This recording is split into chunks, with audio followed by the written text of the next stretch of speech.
Despite what their moms told them, they just aren't talented enough for radio. Unfortunately, anyone can have a show these days. Sean. Well, I'm pretty hard to figure out sometimes. In fact, I can't even figure myself out sometimes, so don't you try to. Joe. You're an idiot and really a disloyal person. This is the Cuse Militia.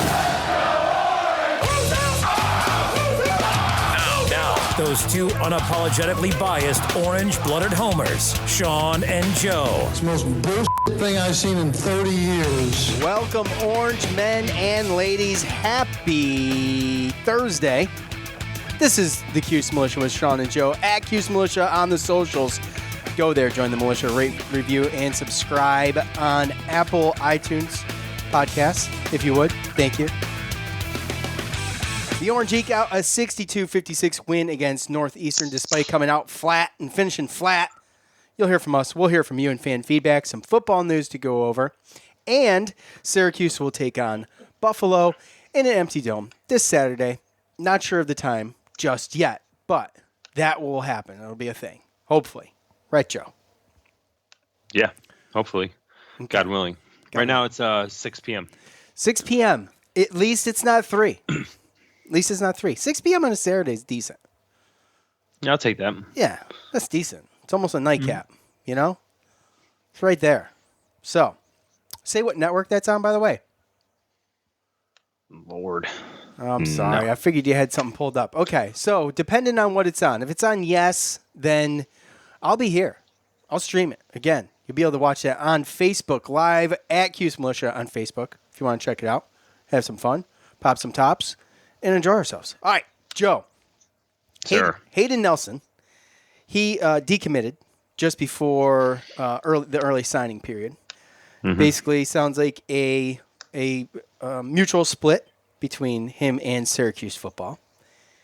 And Cooper Dawson announced on Twitter, he said he'll be entertaining the transfer portal in hopes of finding a new home to play football, wishing nothing but love and high hopes to my family at Syracuse. We all remember the viral video that went around with him. Well, we wish both of those guys the best of luck and their future endeavors, obviously. So with that said, yeah.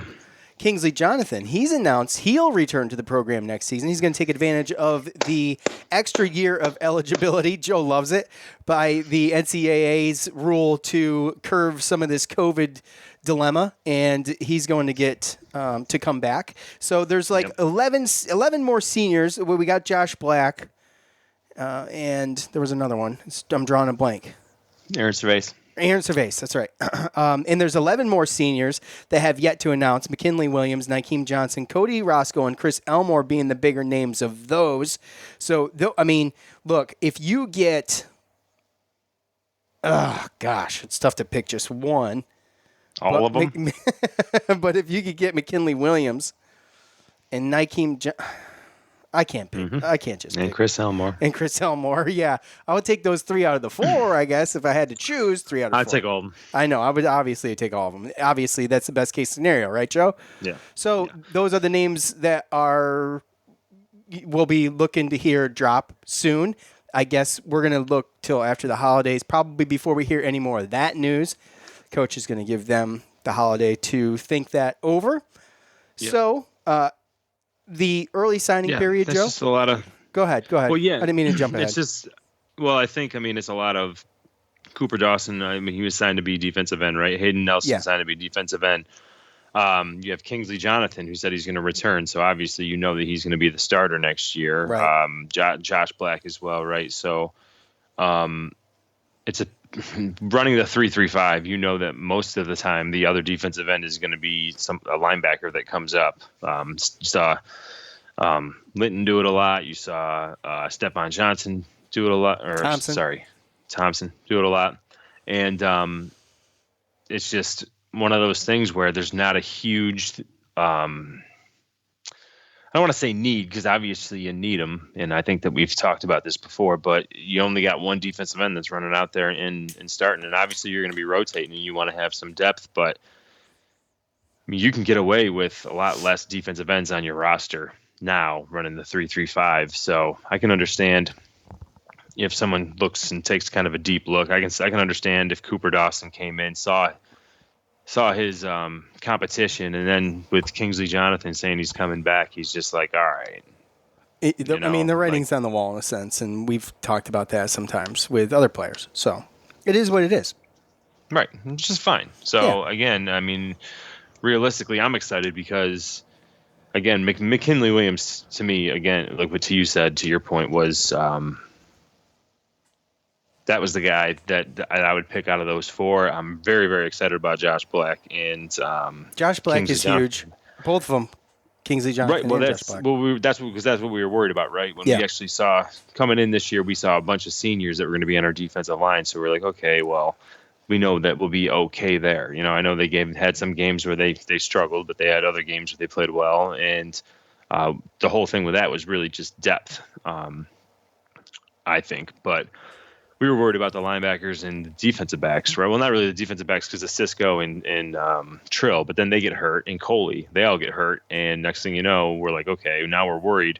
And we saw that part of the defense really grow. So going into next year, I'm like, now we got these guys that are going to get bigger. They're going to be better. And we're excited about the linebackers and the defensive backs. But we were about to lose 4 defensive linemen just like that. So with this rule with COVID, it's a situation where you can get one last time. And I'll tell you, honestly, like I don't know. I don't see a situation why a lot of these guys wouldn't come back.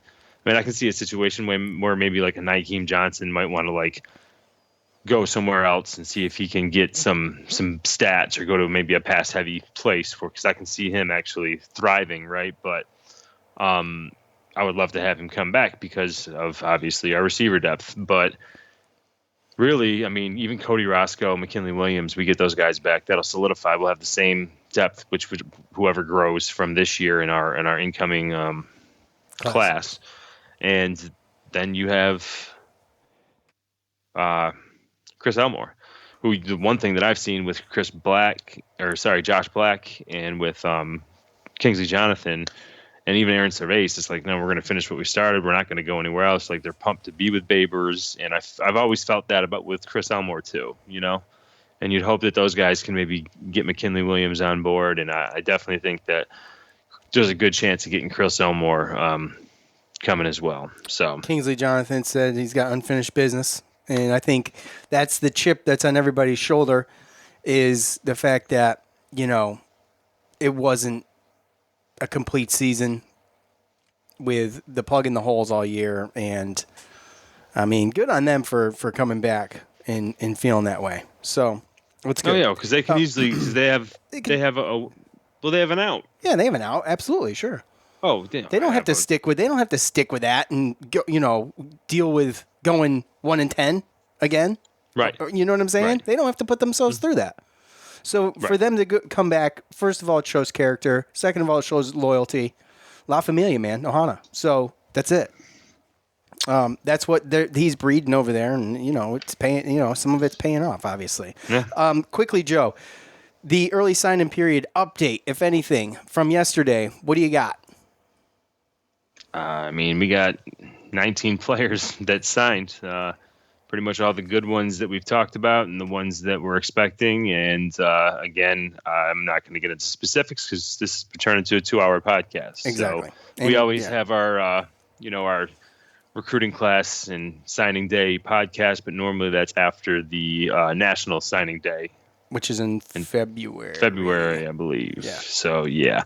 So we're still going to have, obviously, with the transfer portal and with these guys, these seniors that Coach said he's going to give the holiday to, you know, think about and stuff like that. There's still going to be a lot of changes. There's still going to be a lot of news coming in, and we're not going to do that episode until after National Signing Day. Yeah, we'll give you the news as it comes, but a dedicated episode will come once everything is solidified.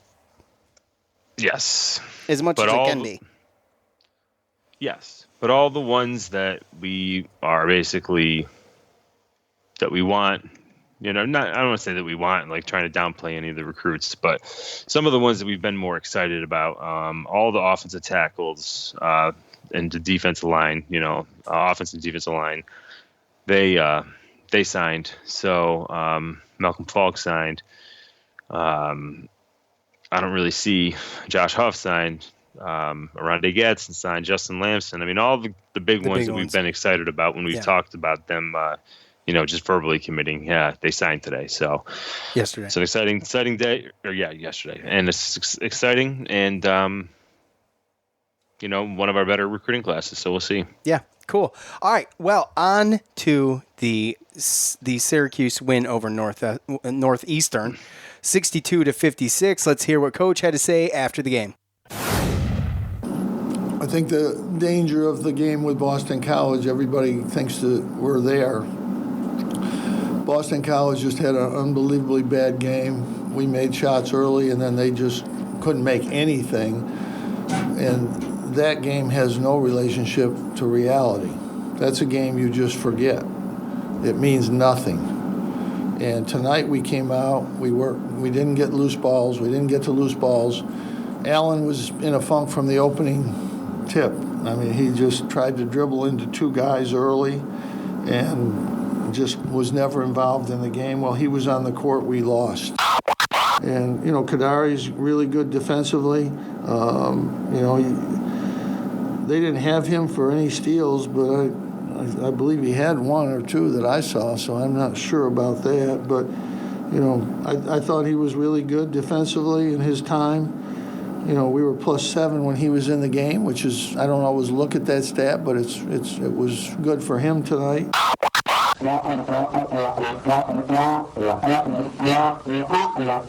I can't hear you. I can't hear you, Mike, with that mask on. Is somebody in the room with you? The bottom line is we have to be obviously way better on offense to have any hope of success. It's good to sneak this out, get this one, but it's not a good sign.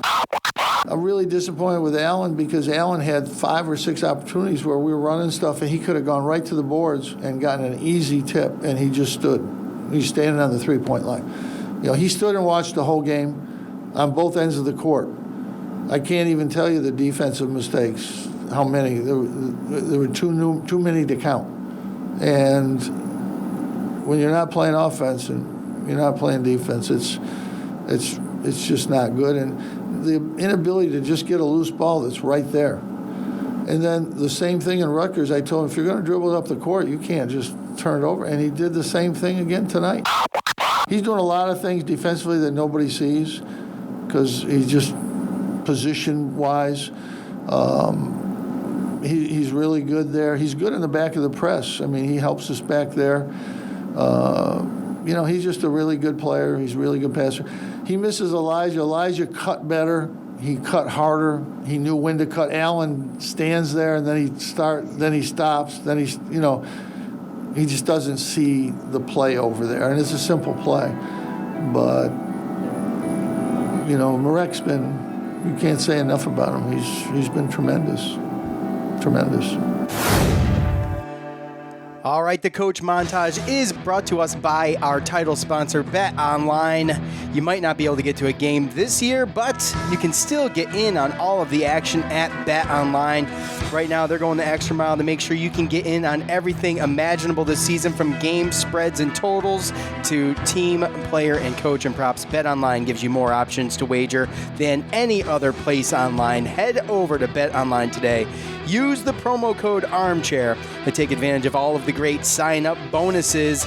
Bet Online, your online sportsbook experts.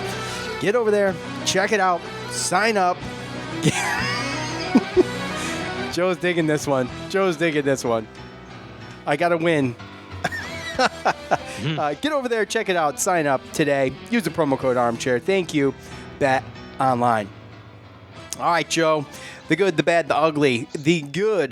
To be honest with you, and this is honest as I could be, I guess, and it might not be popular, but I don't think games with this poor shooting are going to be a constant problem that we're going to have to overcome throughout the year. I know you heard Coach, and he said, well, this is it's not a good sign. Well, look, we have these games. This is not abnormal.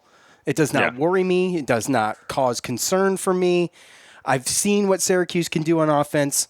We're going to be fine. Guerrier with a double-double, 18 points, 16 rebounds. That's a game high for him.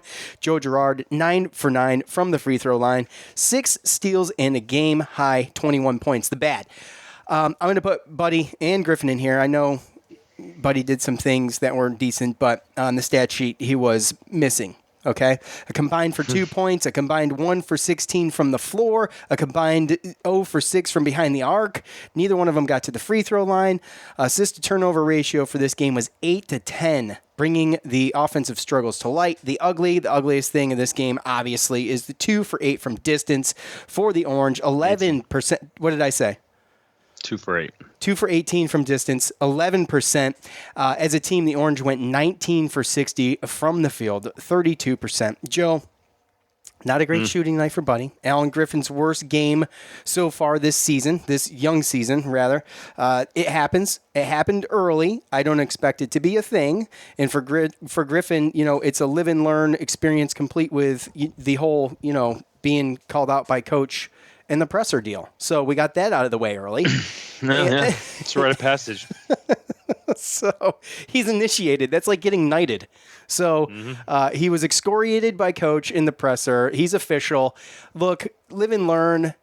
He's worried about his offensive game. If you didn't listen to the presser, he's extremely focused on his offensive game, and it's throwing the defense for a loop. He doesn't look totally with it on defense, to say the least. That's been noted. But what do you think, Joe? Well, from what Boeheim said, I mean, it makes perfect sense. We've seen times where he has rebounded and fouled his shots and done all the little things and basically just hustled. We've seen that.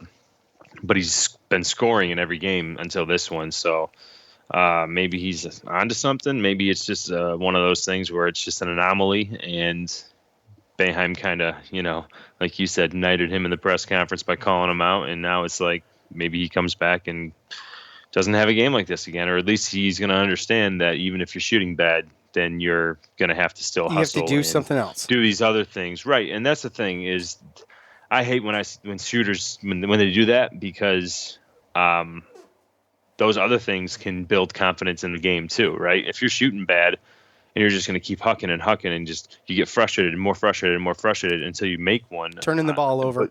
But you're turning the ball over and you're not playing defense and you're not fouling your shot and going in for rebounds. Like, those other plays can be momentum on defense that can get you back into your confidence lane to where you start hitting shots. And it was just unfortunate that that's how it went down. I mean, I don't expect this at all every single game. We've seen this with Boeheim and players every year, our whole lives, right? Yeah. So, and the thing with Buddy too that's funny is that he went 1 for 12 and he hit the first shot of the game.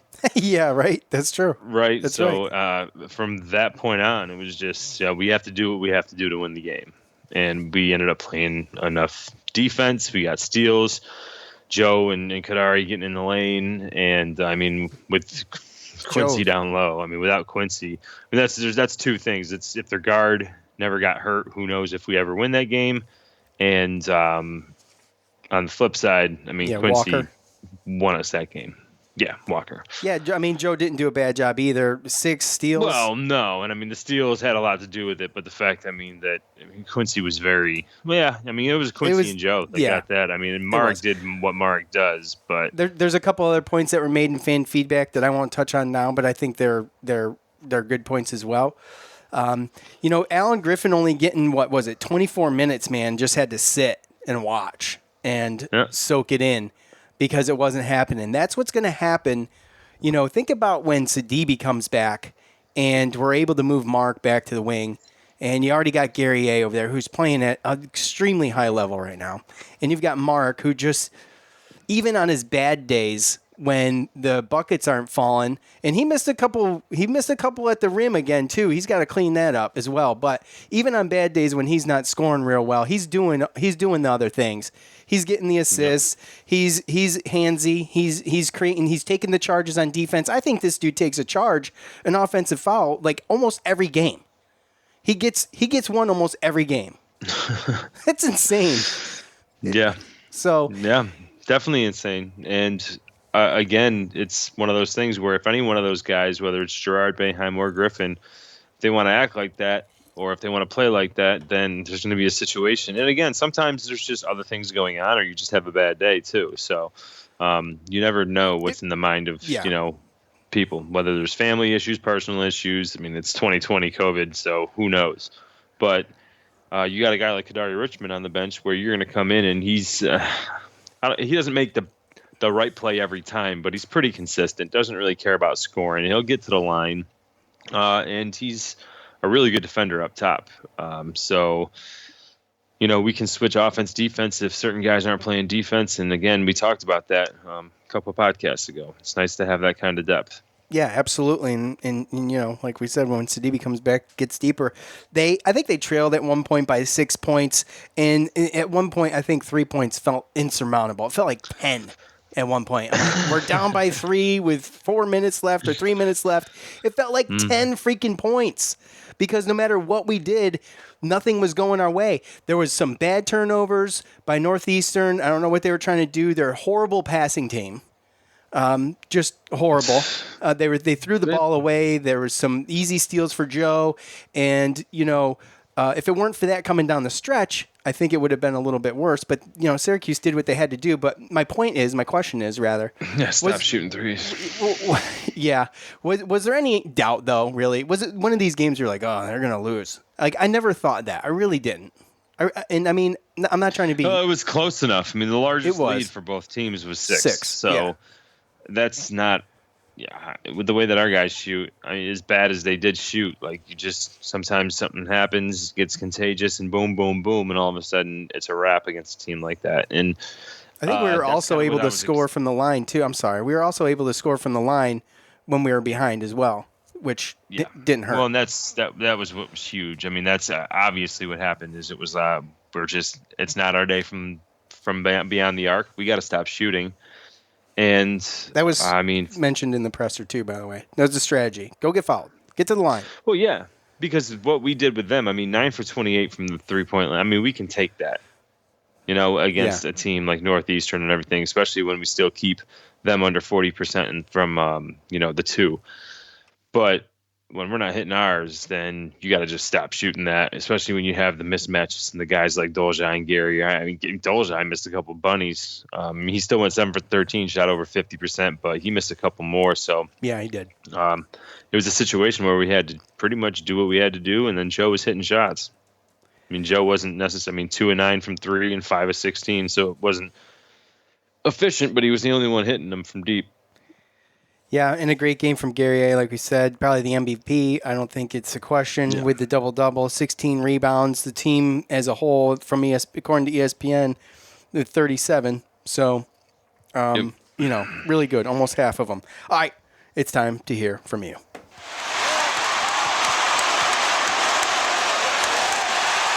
It's time to hear from you, the loudmouths from the Loud House.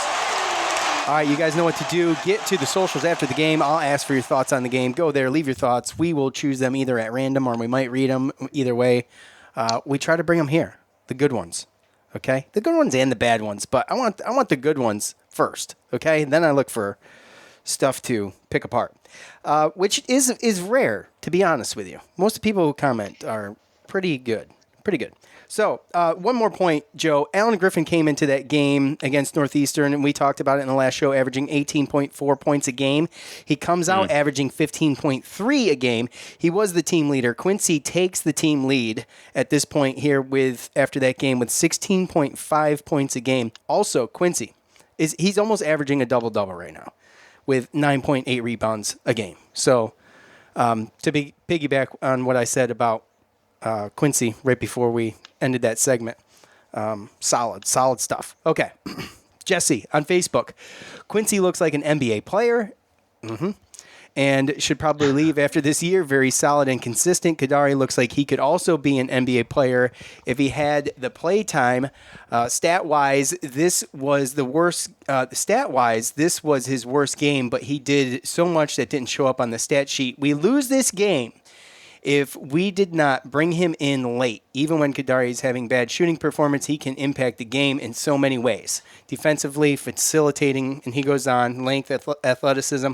So, Joe, that's a solid point because when Coach put him in, you felt a little bit of a shift. I mean, you could tell it still took a little bit, but obviously it felt like it felt better in there. There was more cohesion, I felt like, in there, and they had him and Joe at the top and threw Buddy to the wing and played it that way. So, well, yeah, I mean, it's again bringing just that good of a defensive player. I know it said that Joe had 6 steals, but I think a couple of those steals were off Kadari's tips. So that's both possible. of them worked pretty well together up there, and ended up working out. I think there was a couple times where Buddy got put in some precarious situations in the wing where he lost his little battle there, whether it was for a rebound or a layup or something. But overall, it didn't hurt us. And yeah, I mean, that was pretty much it. Our defense got better, and I thought that allowed us to grind out a win. Yeah, absolutely. I mean, Kadari went 5 of 6 from the line, so he was getting steals, leading fast breaks. He threw the oop to Quincy. I mean, yeah. So that's again with the you wish you had the crowd there. Obviously, I just want to check Kadari's free throw percentage for the year because he's actually been awesome at the line. This stupid thing's not working right. Son of a gun. Hold on. No available stats. I can get you. All right, get that for me. Jason on Facebook, no more we haven't played in 2 weeks excuses. They look the same against Bryant. Inconsistency will be the downfall of this team. Great teams fire on all cylinders. Look, it's early. I agree that it's not an excuse. In fact, Coach said in the presser we had we had 2 full practices to prepare for Northeastern. He didn't blame it on that at all. They came out sluggish, man. They were sluggish. They weren't lighting the world on fire by any means, in any sense of the words. So, yeah, it's not an excuse. Coach acknowledged that. And what? You got a surprising stat? I'm just 17 to 21. That's pretty good. What percentage is that? You shot it out, didn't you? Jeez, I'm crawling. It's high. It's good. Yeah, it's good. Yeah. Yeah, we play like that against a team that can score really good, a really good team opponent, then that's going to be a problem. Yeah. So Northeastern just couldn't score enough points to pull away. Yeah. Mahir on Facebook, I feel like every year Cuse has a game where they really struggle to score or get any kind of rhythm. Yes, duly noted. I totally agree, Mahir. Today was one of those games. I think Buddy is a great shooter, but today he shot it way too much. If his shot is not falling, he's got to move the ball, and he didn't do that today. I hope this was the worst game Griffin has in a Cuse uniform, but every player has got him. Got to feed the ball inside when Quincy is playing the way he did today. He mentions, is the Quincy and Gerard show. Kadari make a guest appearance. Hats off to those 3. No more 3 p.m. games. Yeah, I don't know if the time had anything to do with it, but it felt like it could have. It was a weird feel. And we had a storm rolling through here too, so it was like dark and gloomy. It was a weird feel to that game. But yeah, I was working. Yeah, I know. You got to watch the feed. Threes. You got to watch the feed. Yeah, it took me 4 hours to watch it, but so what? You got to watch it. You're welcome.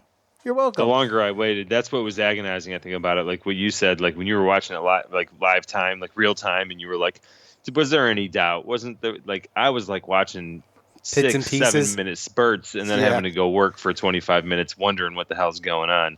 And I got my buddy at work busting my balls like, hey man, Northeastern's been catching on fire. Like he's saying all this stuff like, you guys are struggling with Northeastern, but that's he was annoying, saying we were right? down like 17 and this and that. So he was completely, BSing, but yeah, Mahir, made me more nervous. To Mahir's point, yeah, we have these games. We mentioned it. Cuse has them every year. So, it's a W, man.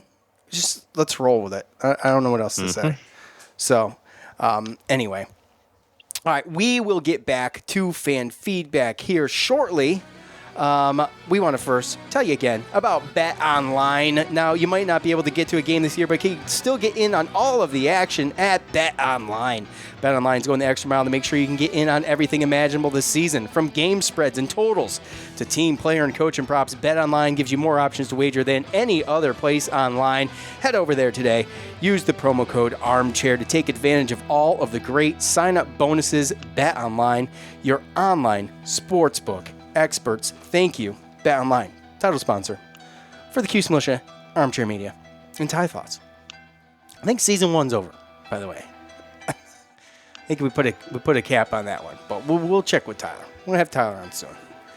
All right, it is the holiday season. It's a season for giving, Joe. Why not give one lucky guy some Manscaped Performance Package? The ultimate men's hygiene bundle makes the perfect gift. Imagining open, attractive boxes says your balls will thank you. That's just what I want when I wake up Christmas morning. The most sought-after gadgets, scents a person could find, including in this new package, is the Weed Whacker ear and nose hair trimmer, which is a waterproof and uses a 9,000 RPM motor-powered 360-degree rotary dual-blade system. You know the deal. 79% of partners polled admit that long nose hair is a major turnoff, so why have them? Why have them when you can get Manscaped? The bundle includes the Lawnmower 3.0 trimmer, the best trimmer on the market for everything below the belt. Go ahead, get this for yourself, your dad, your brother, your friends. It's the best gift for anybody. Come this Christmas, Manscaped Performance Package. Let's not forget about the famous liquid formulations, the Crop Preserver, and the Ball Deodorant, and the Crop Preserver, and the Ball Toner.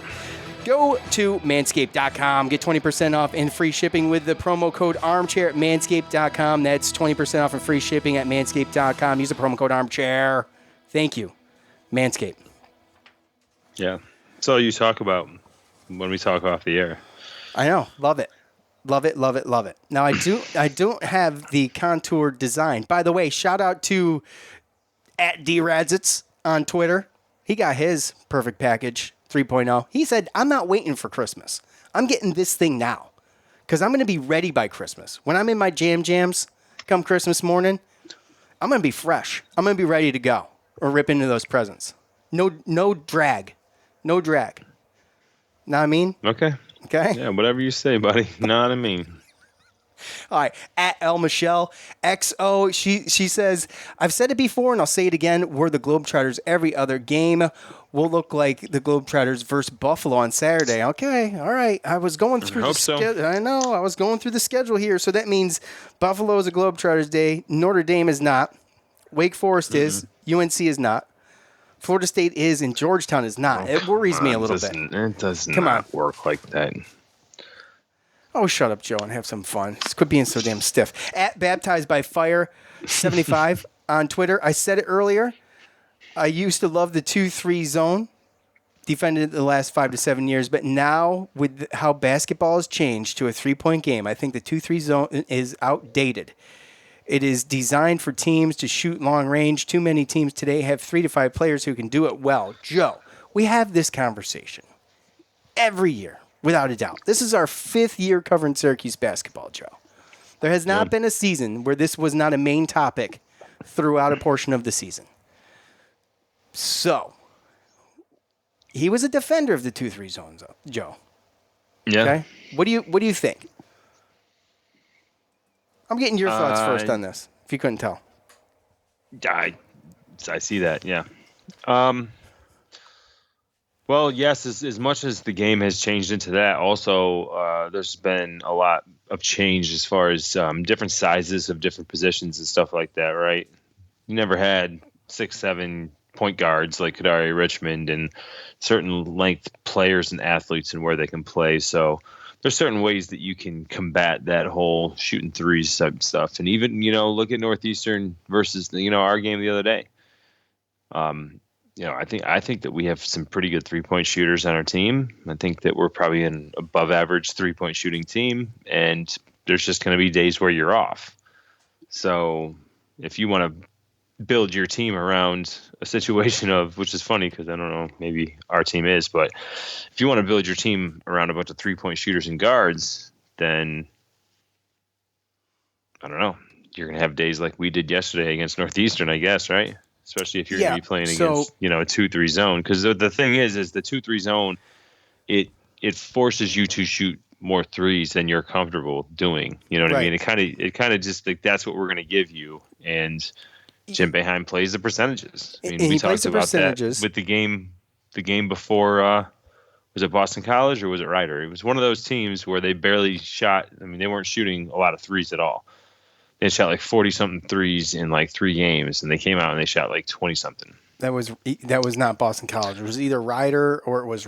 I think it was Rider. I think it was too. And as far as Northeastern goes, I mean, they came out and hooked up 28. So and they weren't a great 3-point shooting team. So I mean, that works too, because there are ways that you can, and it forces you to move the ball through the zone. There's not players that know how to, beat the zone.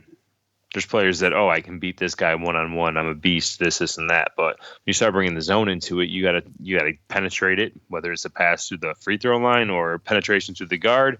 And you have to have guys move into the open spaces once the defense reacts. So it takes a lot of, kind of headspace and mental to be able to like kind of understand how to beat the 2-3 zone. And some people just aren't acclimated to doing it. So it throws a little spice in there. And that's what I like about it, I think. Look, here's my thing. Okay, a lot of those threes that were made, especially at Rutgers, dude, they were wide open. Okay, so if you do it right, they don't get the wide open three. The 2-3 zone is about discipline. It's about staying in your spot and not being fooled by the ball movement. The problem we've had the past few years is they get fooled by the ball movement. It's simple. Right. They throw it into the lane, they kick it out. Compensate, right? Yeah, and then you're overcompensating. Yeah. Right. The first person misses his, assignment, and then the next person has to come up and completely put himself sometimes out of position. And I think that's one of the things when Boeheim talks about Mark playing in the middle and things that people don't see, is I think that's a lot of what Mark does is he'll step up and he'll come out of position, still guard his guy, but stop the guy that just blew his position, his guy. Right. So there's little things like that where there could be an open bucket, but Mark kind of kills it with his position. And, you're completely right. All it takes is a pump fake and a guy to go jumping and go flying, and the next guy comes and then somebody else is open. So, it's about discipline and doing what you're supposed to do versus every single rotation. So if it's played right, we've seen what it could do, I guess is my point. And absolutely. And that's why I wouldn't give up on it. He's the only coach that's really this is what he's known for. He has perfected it. Jim Boeheim has perfected it.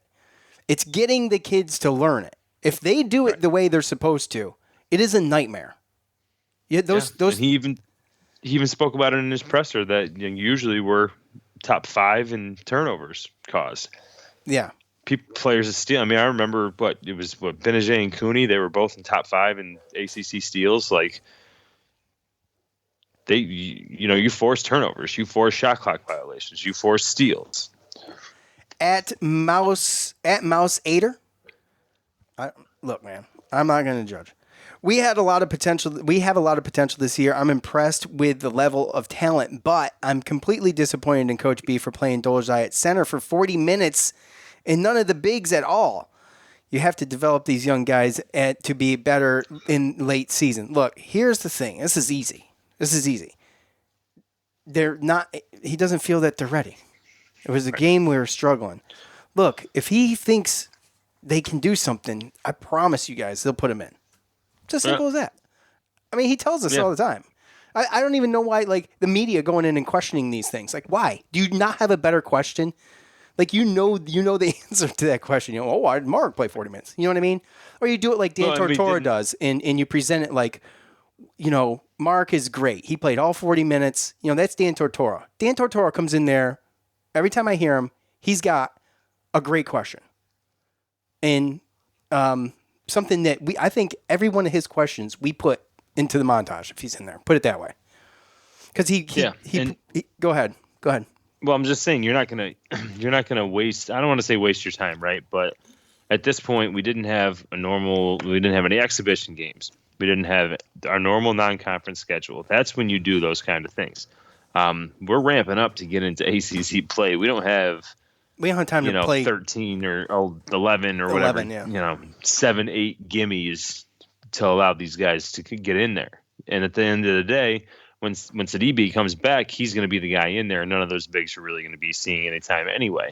So all you can do is develop them in practice, but you're not going to use a real-time game where you're losing against Northeastern to throw somebody in there that you don't really think is ready just to what? They're not going to advance good enough at this point for the next couple games until Sidibe comes back anyway, to the point where they're going to have playing time once he comes back. And I'm not saying that it's a waste of time. And obviously, if we come out and we hit our shots and we're beating them by 20-something points, then they're going to get time. But we talked about it. When it's a close game, he plays his 7 or 8. And he played his 7. That's right. Really his 6. But true. I mean, Woody had minimum minutes, but he did. Kadari, what, he have 18? Mm-hmm. Right? 18. All right, we'll finish up here. I had more, and I'm sorry, we're running out of time now. At Cuse Waterboy, ugly W, but better than a pretty loss. Absolutely. Guerrier is a double-double machine, and Richmond needs more time at the top of the zone as his D is great. Gerard with some clutch buckets and some free throws, but also frustrating plays. Should have seen this coming with a 3 p.m. tip and a 48-hour notice. I don't know really what notice they got, because this was rumored, Sunday, something like that, right? I mean, I know they don't practice, they're not prepping then, but when you play at 3 in the afternoon, I mean, do you eat lunch? Or do you wait? You know what I'm saying? Like, what do you do? Because it's going to weigh you down, right? I mean, what do? You just go to the gym and practice? I mean, 3 p.m. sucks. That's a crappy time. That's a tourney time. You know what I'm saying? Oh, yeah. So I totally agree with that. And, yeah, Richmond's going to be a star, man. I mean, he's going to be that guy coming in. What they did against Northeastern, moving Buddy over the wing if they're able to and configure some things that way. Buddy did it pretty good last year. I think Buddy's still getting back into the swing of things, being with the team and stuff. I think he's only been back a week. So, we'll see it come together, man. That's why, too, this game should, and I'm glad, was played. Because, and if we can squeeze in another one, again, I will be all for it, even if it doesn't look great. It's just the fact of getting out there and getting the experience and stuff. I don't care if it's at 3 o'clock or noon. I mean, it's just getting out there and doing it. You got to be able to use this time right now to have the core players that haven't gotten a full non-conference exhibition schedule and even really normal practices in to be able to gel together. And because of all the protocols and all the COVID stuff, nothing is normal. So when something just pops up or, something's not going well, I mean, it's hard for me to take it too seriously or really get on a guy because you never really know. There's just so much stuff going on. Yep. Just got to show up and play, man. Yeah, I want to thank everybody who participated in fan feedback. We appreciate and love you guys. Hopefully, I'm hoping this next game coming up, we'll get to stream, we'll get to hang out and do some of that stuff this Saturday evening. And that game is Buffalo. The all-time series with Buffalo sits at 28-6 in favor of the Orange, Joe. Syracuse had won 18 in a row dating back to 1963 before December 18th, 2018. 71-59 loss. Starting lineup that night was Howard, Battle, Chukwu, Brissett, and Hughes. Hughes led the Orange with 15 points that night, and it wasn't enough, but he still led, which is great. The series started in 1918, and Syracuse would win 3 of the first 5. The Syracuse Orange and the Bulls played most every season from 61 to 78. Buffalo won 3 straight from 61 to 63 before the aforementioned 18 straight by the Orange. Joe, the Buffalo Bulls are sitting at 3-2 currently. So far, their most recent win they're coming off of is a 90-62 win over Miami, Ohio. 6'5" forward, Jonathan Williams looks like a problem. Just looking at numbers, he's averaging 20 points a game and 8.6 rebounds a game, and he's hitting 51.52% of his shots. So, yeah, he seems like an issue. Yeah. Definitely. This team's been tough. When I went back and looked through, it was very hard to find news about this, obviously, national news and stuff like that. So I don't know how many. I know that not everybody that has been playing recently had played in some earlier games. So I don't know if there was some COVID issues early. I do know that the coach, Mike Weitzel, is not going to be on the sidelines for this game because of COVID quarantine. Yeah. And I don't know if that's going to be an issue. I don't believe he was actually against the Miami, Ohio game either. So Buffalo is in full strength, though. Whoever didn't play earlier in the season is back and makes them a little bit deeper. And again, like you said, I looked at it and I thought it was Jonathan, but Jonathan Williams is definitely a problem. I was going to go with Jonathan, but then I was like, I think it's Jonathan. I guess we'll find out Saturday. Right. So their main guys, they got 3 double-digit guys with Jonathan Williams, who's leading scorer and rebounder, like you said. Senior guard Javon Graves is averaging 16.5 points a game, and junior guard Ronaldo Segu is averaging almost 14 points a game, and all those guys are around 30 to 34 minutes a game on average. They got a big guy that starts, Brock Bertram, 6'11", 240 something. So he averages about 18 minutes a game, 21 minutes a game. But he doesn't obviously, he starts, but he plays about half the game. And also Trayvon Fagan. Missed that. Whoopsie. Trayvon Fagan has also started every game. Not really an offensive problem, but he's 6'8", and he rebounds very well. So that's pretty much your starting lineup for every single game.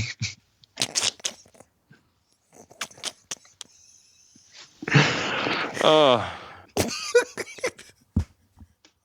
I didn't think you were going to... I mean, out of all the names that you mispronounced, and considering that we're, adults, I didn't think that was going to affect you that much. So, okay. You all right there, buddy? Yeah, take it from, I don't know, wherever you up. Oh.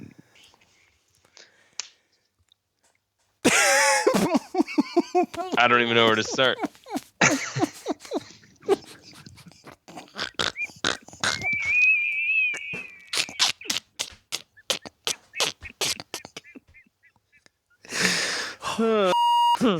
Act your age, Joe.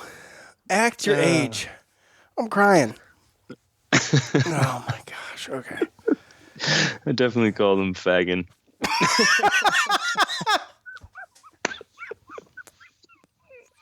Oh my gosh. Oh God, I needed a good laugh.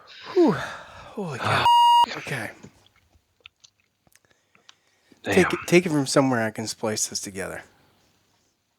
I don't even know what was said, bro. What'd you say about Fagin?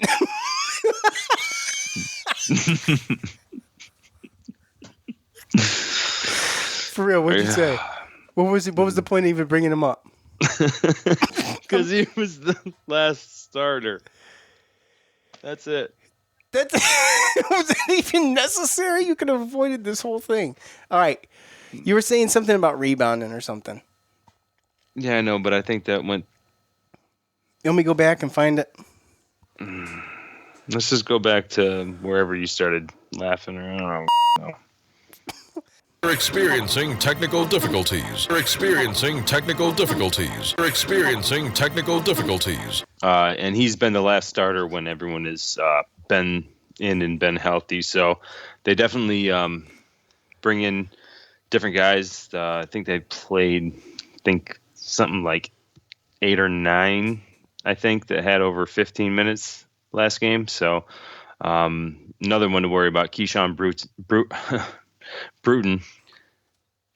He comes in, he shoots a lot of threes. He's only played 2 games, but he's kind of came in and shown that he's one of the more offensive rounded guys. You can just tell that this team just hasn't. I mean, just by looking at the box score, they haven't gotten together and played enough games together to really bring it together with their coach out too. But you never know, because this team has been really, really good and made tournaments for a long time. I mean, they were 12 seed 1 or 2 years ago, so they got some size, and you definitely have to play better than we did Wednesday. Yeah. So, yeah, it's going to be interesting. Get some revenge. It's been 2 years since we met, and obviously they got the best of us. And, you know, it was a big thing the rest of the year. They actually did really good that year. That's the year you're talking about. Was it 2 or was it last year? No, last year was ODU. Remember? Yeah. Yeah, the year before that was Buffalo, 2018. Gotcha. So, and they made the tournament that year, and they weren't that bad. So, Right. we'll have to see. You know, we'll just come out with the energy. We got a couple more practices. I'm not worried about this game. But then again, I wasn't worried about it 2 years ago either. But you know, No, after the last game, you know what I'm saying. I don't think there's any way the coaches are going to let them come out like that. Yeah, you got to come out with way more energy. I don't know what the hell that was, but we'll chalk that up to the time of day, I suppose. So anyway, that is it. I mean, I don't know. If I'm making an excuse, that's my excuse.